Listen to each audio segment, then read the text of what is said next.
Hello, welcome or welcome back, depending on if you're new here.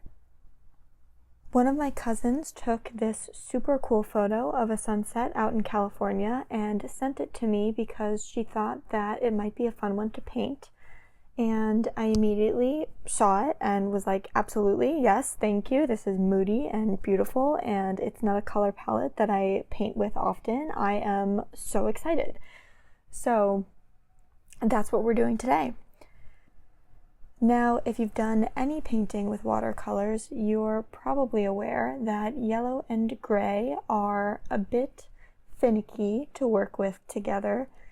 Depending on what pigments are involved, you can very easily get greens where you do not want them, or muddy browns, and so on. It's just tough to mix them.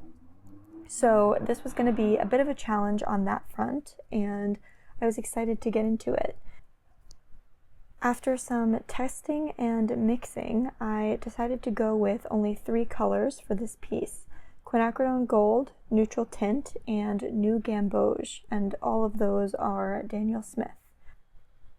I'm painting this on Bao Hong 100% cotton watercolor paper. It's the rough grain texture. That's generally what I prefer to use when painting. And I am also using core masking fluid. The brushes that I'm using are my round silver black velvet size 12 and my round silver black velvet size 8. If you watched my recent watercolor palette refresh video, you'll know that quinacridone gold is a recent re-addition to my main palette, so I'm glad to be bringing that out again, especially right away. I feel like vindicated in my choices in a way. New gamboge is not one that I use super often, but it was kind of perfect for this color palette, so I brought that out as well.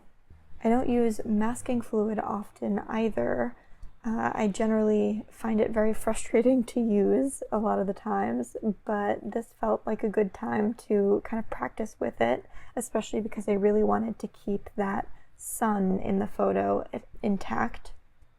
So I have like a nib thing that I use to apply it. It's definitely not intended for applying masking fluid, which probably doesn't help, but I don't want to use any of my brushes and ruin them, and this was just kind of the easiest way for me to go about it.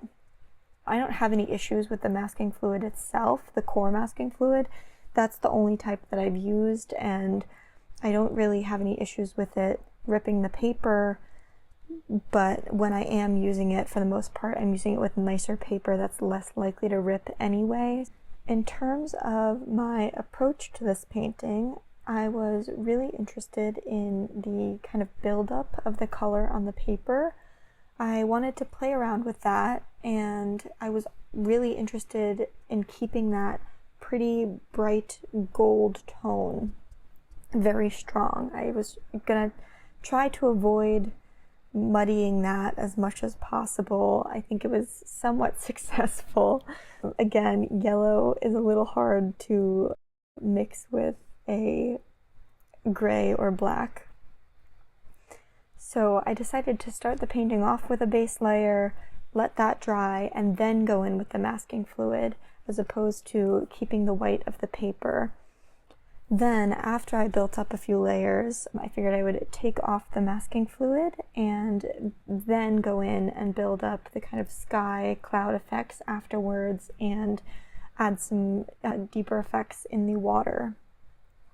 So that's my kind of approach for this. On a side note, if you have seen one of my videos before, you might be saying, hey, that's a different background. And it is. I am incredibly excited because I just got a new desk. This is a very much needed upgrade from a desk that I have had for probably 15 years, so it was really time for a change. And this new desk is a FlexiSpot sit stand desk, and I am loving it so far. I might do a little desk space video, but I'm not entirely sure yet. I don't have like a studio to do a tour of. I have a small corner of my room because I live in a small apartment, so there wouldn't really be much to take a tour of, but I'm considering doing a little video on how I organize all of my supplies in a small space. So if you'd be interested in that, let me know. And if you have any questions about the sit stand desk experience, I can let you know what I think of mine as well if you have any specific questions. It's truly been great so far. I've had it for about a month, I would say. No, actually, I've had it for almost a month at this point, and I knew, I had a feeling going into it that I personally would work better if I had the opportunity to move around more while working, and I was even more right than I expected. It helps me stay way more focused by giving me the option to sit or stand depending on, what my body needs at the moment. If I think that movement or standing will help me stay on task. And I also love to paint while standing, so now I don't have to hunch over terribly to do it.